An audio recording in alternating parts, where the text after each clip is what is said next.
वनकम वंदनम स्वागतम नमस्ते सत श्रीकाल अस्सलाम वालेकुम। हेलो दोस्तों, मैं आपकी प्रिय दोस्त प्रियंका सभी का स्वागत करती हूँ टाइम्स ऑफ यूपीएससी के चैनल पे। तो जैसे डेली न्यूज़ एनालाइज हम डिस्कस करते हैं, तो आज डेट है 28 अक्टूबर, मंडे, वीक का फर्स्ट डे है। देख लेते हैं आज कौन कौन से आर्टिकल्स हैं। तो देखिए, सबसे पहला आर्टिकल यहाँ पे इंडिया और यूएई के बीच में बायलैटरल इन्वेस्टमेंट के बारे में है। अभी एक्चुअली क्या है, कुछ टाइम पहले लास्ट मंथ 31 अगस्त को है ना, बायलैटरल इन्वेस्टमेंट ट्रीटी साइन हुई थी इंडिया और यूएई के बीच में। ऐसा नहीं है कि ये बायलैटरल इन्वेस्टमेंट जो है ये पहली बार हुआ है यूएई के बीच और इंडिया के बीच ना।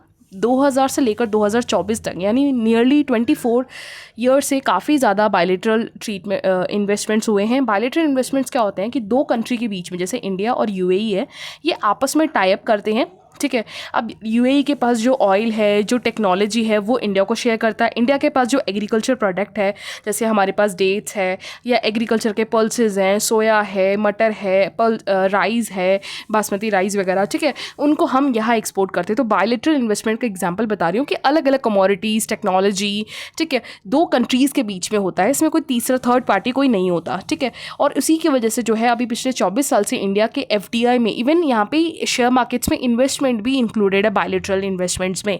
ठीक है, तो यहाँ पे नियरली हमने जो है इंडिया को एफडीआई में 3% टोटल जो है अभी तक नियरली 19 यानी 19 बिलियन तक का जो है इन्वेस्टमेंट किया गया है दोनों की तरफ से। ठीक है, लेकिन यहाँ पे ये भी माना जा रहा है कि काफ़ी टाइम से ये जो बायलैटरल इन्वेस्टमेंट है इंडिया के साथ, वो काफ़ी ज़्यादा ड्राई अप हो गया था।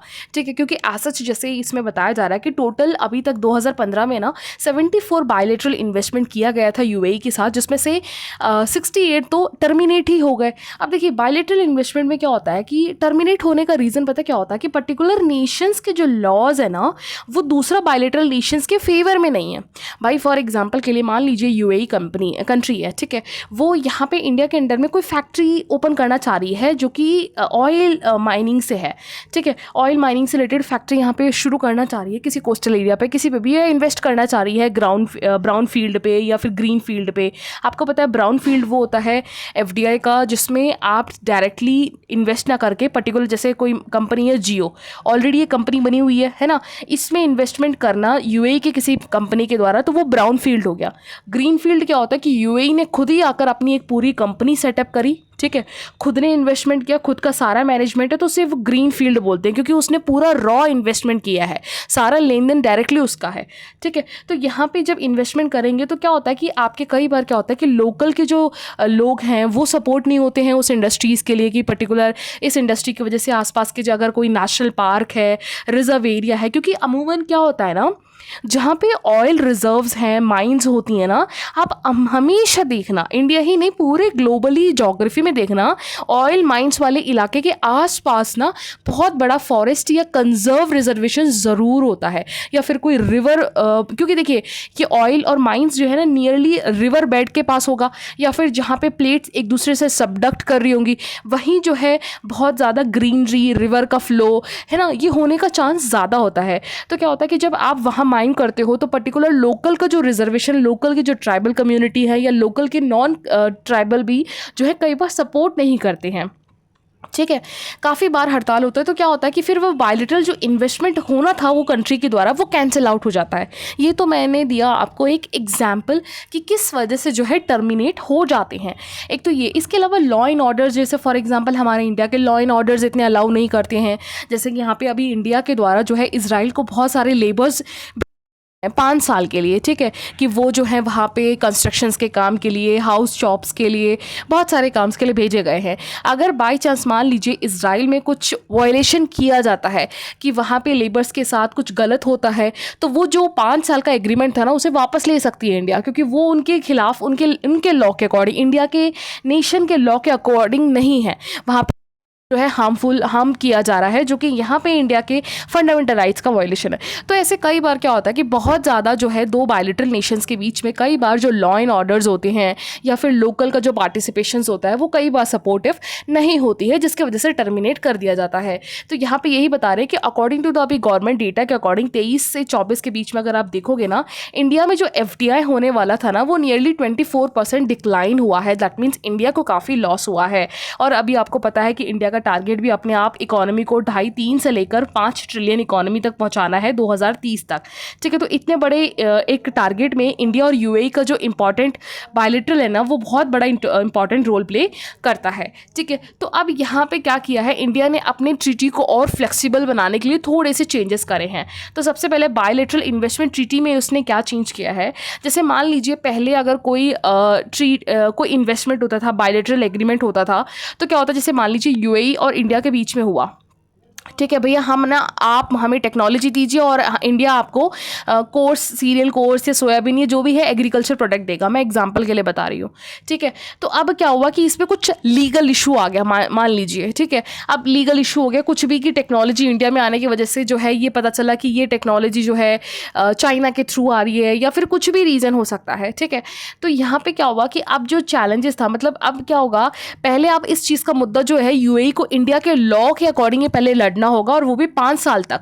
दैट मीन्स यूएई बाहर से किसी थर्ड पार्टी को नहीं ला सकता उस इशू को रिजॉल्व करने के लिए। जैसे इंटरनेशनल लेवल पे आप इंटरनेशनल जस्टिस कोर्ट जा सकते हो, यूएन जा सकते हो, WTO जा सकते हो। ठीक है, तो आप थर्ड पार्टी को नहीं लाओगे 5 साल तक। ठीक है, दैट मीन्स आप इंडिया और यूएई की जो लोकल लॉज गवर्नमेंट है उन्हीं के बीच में ये सॉर्ट आउट करने की कोशिश की जाएगी। लेकिन अब इसमें चेंज कर दिया इंडिया ने क्या किया है, इस चीज़ को क्या होता है कि जब 5 साल तक हो जाता है ना, तो कोई भी कंट्री इतना ज़्यादा लॉस नहीं उठा पाएगी, तो उसने उस टाइम को घटा के अब 3 साल कर दिया है। दैट मीन्स जो नेगोशिएशन का पीरियड्स होगा वो विद इन 3 ईयर्स के अंदर में वो इशू को रिजॉल्व करने की कोशिश की जाएगी इंडिया की तरफ से। ठीक है, एक तो ये चेंज किया है। सेम ऐसा ही जो है दूसरा चेंज, बहुत बड़ा चेंज जो किया है वो है आर्बिट्रेशन का। एक्चुअली पहले ये था कि इंडिया देखिए बहुत लंबे टाइम से कॉलोनाइजेशन के पीरियड में रहा है, और बहुत सारी चीज़ें हमारी आज भी लॉ एंड ऑर्डर्स में कॉलोनाइजेशन जैसी कॉलोनियल पीरियड में जो ब्रिटिशर्स के टाइम पे था ना, वो चीज़ आज भी मेंटेन है। जैसे कि आप दो कंट्रीज़ के बीच में बायलैटरल इन्वेस्टमेंट हो रहा है, तो यहाँ पे क्या होता है कि थर्ड कंट्री आके आर्बिट्रेटरी नहीं कर सकती। फॉर एग्जांपल कि यूएई और इंडिया के बीच में कोई टेक्नोलॉजी को लेकर कुछ साठ गांठ चल रही है, तो उसमें रशिया बीच में नहीं आ सकता। ठीक है, चाइना बीच में नहीं आ सकता, अमेरिका बीच में नहीं आ सकता। ठीक है, दैट मीन्स यहाँ इन दोनों की सोवरेनिटी को सवाल उठता है। ये चीज़ें पहले थी, है ना। दैट मीन्स आर्बिट्रेशन यानी बीच का जो मीडियोकर का काम है ना, वो कोई और कंट्री नहीं कर सकती। अब जो है इसमें थोड़ा चेंज किया गया, और स्पेशली तब से ज़्यादा जब से 2018 में bar council of India versus AK Balaji का केस भी आया था। इन्होंने कहा जब फिनेंशियल असिस्टेंस से रिलेटेड कोई इश्यूज़ होते हैं ना, तो उसमें क्या होता है कि उस डिस्प्यूट को सॉल्व करने में आर्बिट्रेशन बहुत ज़्यादा ज़रूरी होता है, ताकि वो दोनों पार्टीज़ के जो इशूज़ हैं उसको सुन सके, किसके साथ क्या फेवर है, किसका क्या अगेंस्ट है, वो चीज़ को सामने रखने के लिए एक आर्बिट्रेशन का होना ज़रूरी है, जिस चीज़ को एड्रेस सुप्रीम कोर्ट के bar council of India versus AK Balaji के केस में एड्रेस किया गया। और अभी 2024 के फरवरी मंथ में भी ministry of law and justice ने क्या किया, अपने रिपोर्ट में थर्ड पार्टी को जो है, जो स्पेसिफिकली फंडिंग कर सकती है, आर्बिट्रेशन के रिजाइन में एज अ फॉर्म के रिजाइन फॉर्म में काम कर सकती है, इस चीज़ को अलाउ किया गया। ठीक है, तो ये एक बहुत बड़ा चेंज है, ताकि अब क्या होगा कि यूएई और इंडिया के बीच में जो भी ट्रेड होगा, नेगोशिएशंस होंगे, तो ईजिली जो डिस्प्यूट रिजॉल्व करने का टाइम, एक तो हमने टाइम पीरियड भी कम कर दिया, 3 साल कर दिया, ऊपर से हमने आर्बिट्रेटरी को, फाइनेंशियल आर्बिट्रेटरी को भी अलाउ कर दिया, तो क्या होगा, चीज़ें बहुत ईजिली डिस्प्यूट को रिजॉल्व करने में आगे रहेगी। ठीक है, और सेम इसी चीज़ के बारे में ग्लोबल ट्रेड रिसर्च इनिशिएटिव भी ये बोलता है कि जब इंडिया अपने डिस्प्यूट से रिलेटेड, स्पेसिफिकली जो फाइनेंशियल इंस्ट्रूमेंट्स है, ये इन सारी चीज़ें जो इकोनॉमिकली इम्पैक्ट करती हैं, अगर उसको वो रिजॉल्व कर लेगा ना, तो क्या होता है, इंडिया का जो बायलैटरल इन्वेस्टमेंट होगा ना, एग्रीमेंट किसी भी देश के साथ, वो बहुत लॉन्ग टर्म तक चलेगा। ठीक है, तो ये है अब, और सेम इसी चीज़ को ध्यान में रखते हुए इंडिया जो है और भी नेशंस के साथ फ्री ट्रेड एग्रीमेंट की बात कर रहा है। यूके हो, यूरोपियन यूनियन हो, चाहे वो हांगकांग हो, ऑस्ट्रेलिया हो, इनके साथ नेगोशिएशंस की बात चल रही है। तो यहाँ पे थोड़ा सा जो है पॉलिटिकल कॉन्ड्रम के साथ, एनफोर्समेंट के साथ हमें यहाँ पे काम करने की ज़रूरत है, ताकि बायलैटरल इन्वेस्टमेंट ट्रीटी और हमारी आगे बढ़े। ठीक है, आई होप आपको ये आर्टिकल समझ में आया होगा। नेक्स्ट आर्टिकल चलते हैं। देखिए यहाँ पे एक्चुअली ये पूरा मुद्दा क्या है मैं बता देती हूँ एक ब्रीफ में, कि अभी आपको पता होगा कि पिछले कम से कम 7-8 महीने से ना, अगर आप जनवरी से भी न्यूज़ फॉलो करोगे, तो नियरली क्या हो रहा है कि आपका जो फूड प्राइस है ना, स्पेसिफिकली वेजिटेबल्स वगैरह, बहुत ज़्यादा हाइक है, 7 से 8% बढ़ गया था। ठीक है, लेकिन अब जो है परसेंटेज, इसका जो इन्फ्लेशन है, महंगाई जो है, वो 9% तक आ गई है, सिर्फ और सिर्फ वेजिटेबल का। कंज्यूमर प्राइस इंडेक्स में सबसे बड़ा कॉन्ट्रीब्यूशन अब इन्फ्लेशन में किसका हो रहा है, वेजिटेबल का हो रहा है। ठीक है। तो क्या हो रहा है कि अभी जैसे रिसेंटली जून में ना आरबीआई ने ये बोला था कि अब ना महंगाई बहुत ज़्यादा हो रही है, ठीक है। तो महंगाई ज़्यादा हो रही है तो क्या होता है कि जब प्राइस ज़्यादा बढ़ता है ना तो लोगों के पास पैसा नहीं होता, मनी नहीं होता, लोग खर्च भी नहीं करते हैं, है ना। तो फिर क्या होता है कि मार्केट में जो है ना डिमांड है वो रिड्यूस हो जाती है। मार्केट डिमांड कम हो जाएगी तो क्या होगा, प्रोडक्शन नहीं होगा, प्रोडक्शन नहीं होगा तो अनएम्प्लॉयमेंट और तेज़ी से बढ़ेगा, ठीक है। तो कहीं ना कहीं क्या होता है कि मार्केट में मनी का फ्लो बना के रखना भी बहुत ज़रूरी है इन्फ्लेशन के टाइम पे, क्योंकि थोड़ा बहुत इन्फ्लेशन सही होता है, एक्सट्रीम इन्फ्लेशन नहीं। क्योंकि आपको पता है कि एफआरबीएम के अकॉर्डिंग 2 से 4% का इन्फ्लेशन जो है प्लस और माइनस में आरबीआई सपोर्ट करती है कि हर इकोनॉमी में कम से कम 2 से 4% का इन्फ्लेशन होना चाहिए, ठीक है। तो यहाँ पे अब बात चल रही थी कि जून के आसपास, जून जुलाई निकल के अगस्त तक आरबीआई ने कहा कि हम इन्फ्लेशन को थोड़ा सा कम करेंगे। कम करने के लिए हम क्या कर सकते हैं कि थोड़ा सा जो है बहुत ज़्यादा इन्फ्लेशन की वजह से क्या होता है कि मार्केट में डिमांड ठप हो रही है। स्पेसिफिकली रूरल एरिया में तो डिमांड ही खत्म हो चुकी है, बहुत ही नेगेटिव में जा रहा है रूरल में, है ना। तो इससे क्या होगा कि जो रेपो रेट होता है, ठीक है, जिस बेस पे, जिस रेट ऑफ इंटरेस्ट पे आरबीआई कमर्शियल बैंक को पैसा देती है और कमर्शियल बैंक उसी पैसे को फार्मर्स को, बड़े बिजनेसमैन्स को, बड़े वेंडर्स को जो है यहाँ पे जो लोन देते हैं वो कम रेट ऑफ इंटरेस्ट पे करने की बात कर रहे थे, ठीक है, जून जुलाई से, लेकिन नहीं किया जा रहा। तो अब आरबीआई ने कहा है कि अभी जो टाइम है वो ठीक नहीं है। क्यों? क्योंकि ऑलरेडी इन्फ्लेशन बहुत ज़्यादा है, अभी जैसे 9.2 तक बढ़ चुका है। तो अब क्या होगा, अगर अभी इस टाइम रेट ऑफ इंटरेस्ट को अगर हम कम कर देंगे ना तो कमर्शियल बैंक के पास पैसा ज़्यादा होगा, आरबीआई जो देगा, ठीक है। अब कमर्शियल बैंक सस्ते रेट ऑफ इंटरेस्ट पे जब पैसा लोगों के पास देगा ना तो लोग क्या करेंगे, उस मनी को ज़्यादा से ज़्यादा और डिमांड बढ़ा देंगे। अब डिमांड ज़्यादा बढ़ेगा तो ऑलरेडी जहाँ 9.2% का इन्फ्लेशन बना हुआ है, ये 12% 15% होने में टाइम नहीं लगेगा, ठीक है। क्योंकि लोगों के पास पैसे का फ्लो आती फ्लो होता है ना, तो लोग डिमांड भी ज़्यादा करते हैं। फिर तो लोगों को पैसे का प्राइस का फिर फ़र्क भी नहीं पड़ता है कि जो टमाटर 40-30 रुपये का किलो मिलना चाहिए था, अगर वो 300 रुपये को मिलेगा तो भी लेंगे क्योंकि उनके पास पैसा है, ठीक है। तो ये बहुत बड़ा एक क्राइसिस को क्रिएट कर सकता है इकोनॉमी में। तो अभी जो है ये मेन इशू है जिसकी वजह से अभी आरबीआई ने बोल दिया है। अभी रिसेंटली मीटिंग हुई थी मॉनेटरी पॉलिसी कमेटी, जिसकी वजह से उन्होंने कहा कि वेजिटेबल्स के बहुत ज़्यादा हाइक प्राइस की वजह से वो रेट ऑफ इंटरेस्ट को कम नहीं करेंगे, ठीक है। आपको पता है कंज्यूमर इंडेक्स, जो इन्फ्लेशन होता है वो दो तरीके से मेजर होता है, कंज्यूमर प्राइस इंडेक्स और जो है होलसेल प्राइस इंडेक्स, ठीक है। आप प्लीज़ मुझे कमेंट सेक्शन में बताइए कि कंज्यूमर प्राइस इंडेक्स को कौन निकालता है और होलसेल प्राइस इंडेक्स को कौन निकालता है, ठीक है। तो यहाँ पे अब यही बात है, अब जैसे कुछ अच्छा इन्फ्लेशन जो है 4 से 2% के बीच में माना जा रहा है। और यहाँ पे रीज़न अगर आप बात करोगे कि ये इन्फ्लेशन का जो फ्लक्चुएशंस है वो बहुत सारे फैक्टर से डिपेंड करता है, जैसे कि क्रूड ऑयल का महंगा होना और इन्फ्लेशन अभी जैसे जब से कोविड का अटैक हुआ है, रशिया यूक्रेन का वॉर हो रहा है, तब से क्या हो रहा है कि इंटरनेशनल लेवल से लेकर डोमेस्टिक लेवल तक ना इन्फ्लेशन हाइक ही हो रहा है, कम नहीं हो रहा है। और सबसे ज़्यादा अगर इम्पैक्ट हो रहा है तो कंज्यूमर प्राइस इंडेक्स पे हो रहा है। और अकॉर्डिंग टू आईएमएफ के डेटा के अकॉर्डिंग 2024 में इंडिया का जो इन्फ्लेशन है ना वो 4% है। स्पेसिफिकली अगर आप बात करोगे कंज्यूमर प्राइस इंडेक्स फूड वगैरह का इन्फ्लेशन वो 7.9% बढ़ गया है। एवरेज इन्फ्लेशन कम है, लेकिन पर्टिकुलर सेगमेंट का, जैसे होता है ना खाने का होता है, फूड का होता है, हाउस का होता है, ठीक है, ये सारी चीज़ें, पर्टिकुलर चीज़ें जो है वो बहुत महंगी हो रही हैं, ठीक। और यहाँ पे अगर हम बात करें पर्टिकुलर किस चीज़ की, वेजिटेबल्स में भी, तो ओनियन, टोमेटो, पोटैटो जिसको टॉप क्रॉप बोलते हैं, ठीक है। यहाँ पे अगर आप बात करोगे, जैसे यहाँ पे 1 by 1 बताया हुआ है कि अगर आप बात करोगे जैसे टोमेटो को, टोमेटो तो जो है कॉब वेब मॉडल से चलता है। याद रखिएगा कॉब वेब मॉडल क्या होता है कि पर्टिकुलर जैसे कोई गुड्स है जो बहुत ज़्यादा पेरिशेबल गुड्स है, दैट मीन्स वो ज़्यादा दिन तक नहीं चलने वाली है, ठीक है।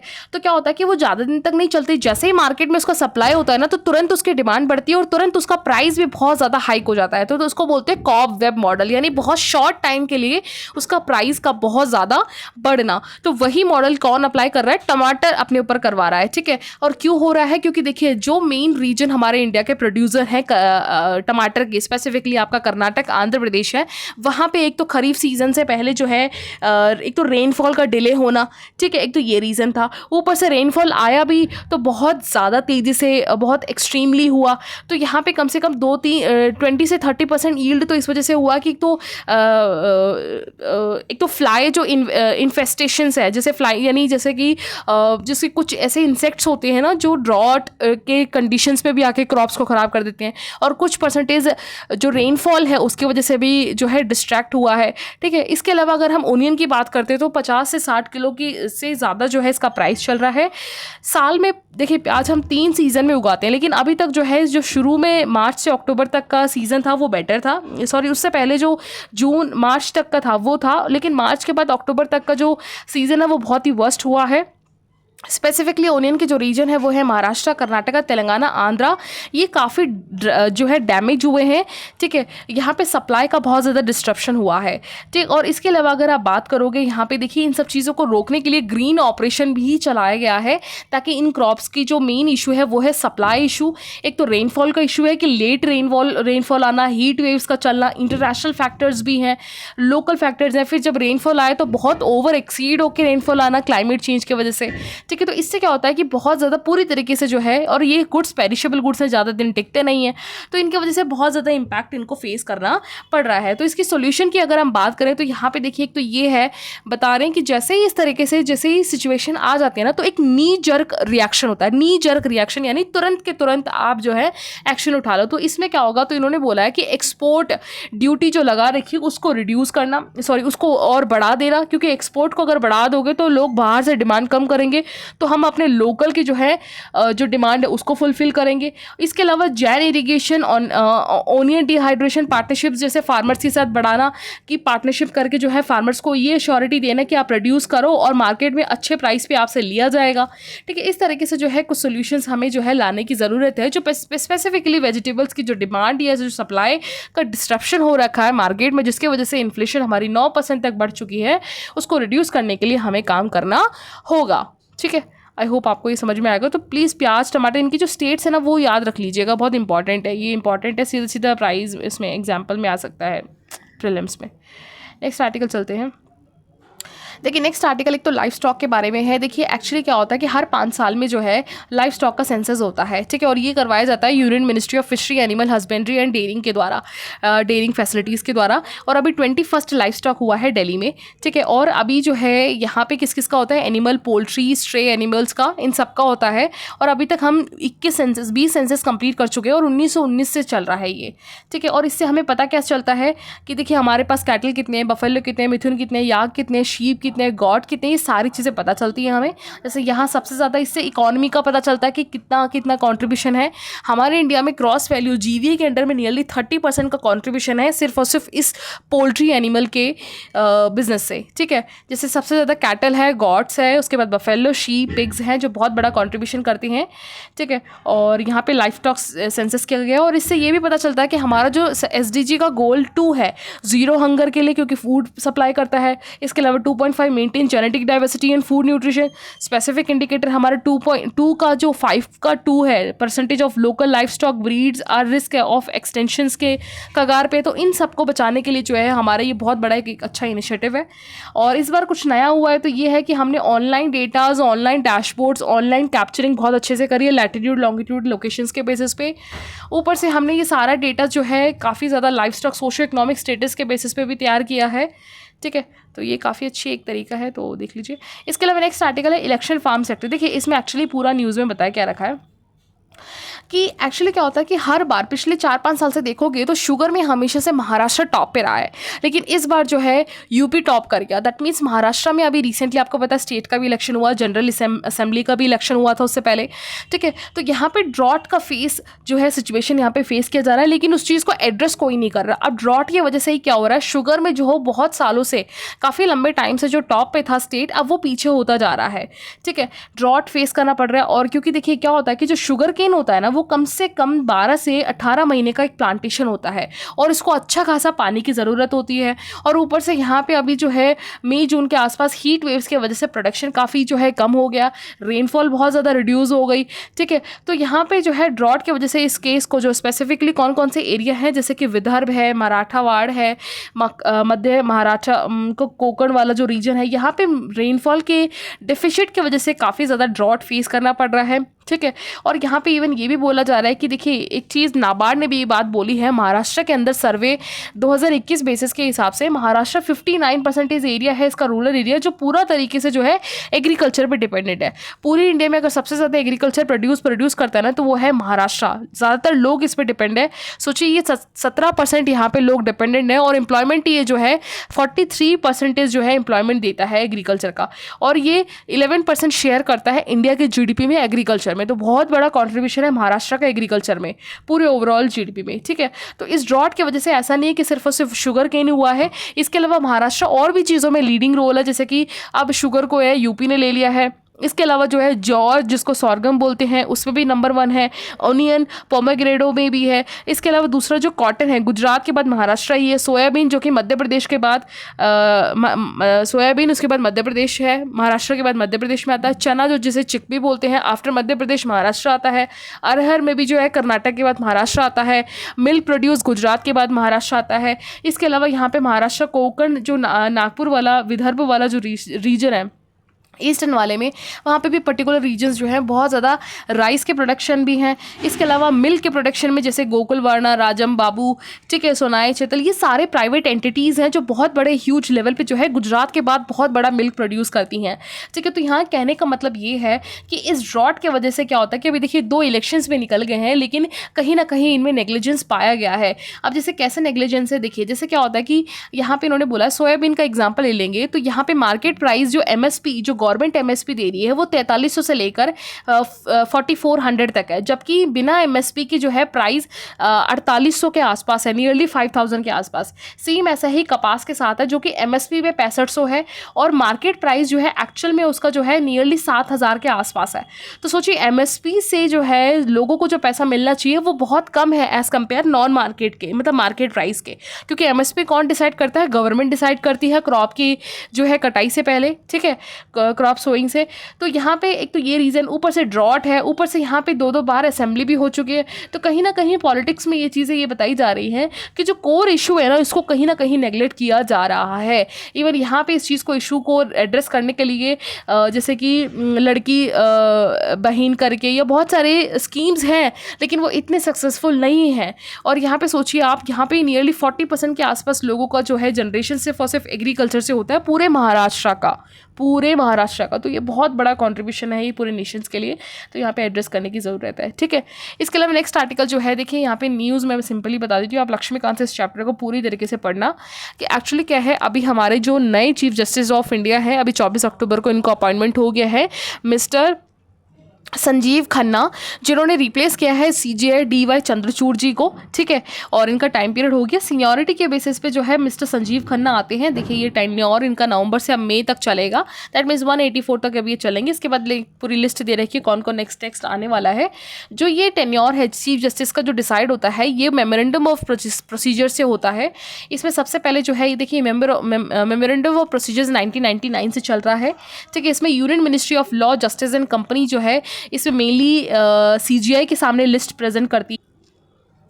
उस लिस्ट पे CGI उसको एग्री करते हैं और उसके बाद उनके रिटायरमेंट से जो प्रेजेंट CGI है उनके रिटायरमेंट के 1 महीने पहले ही ये लिस्ट जारी हो जाती है।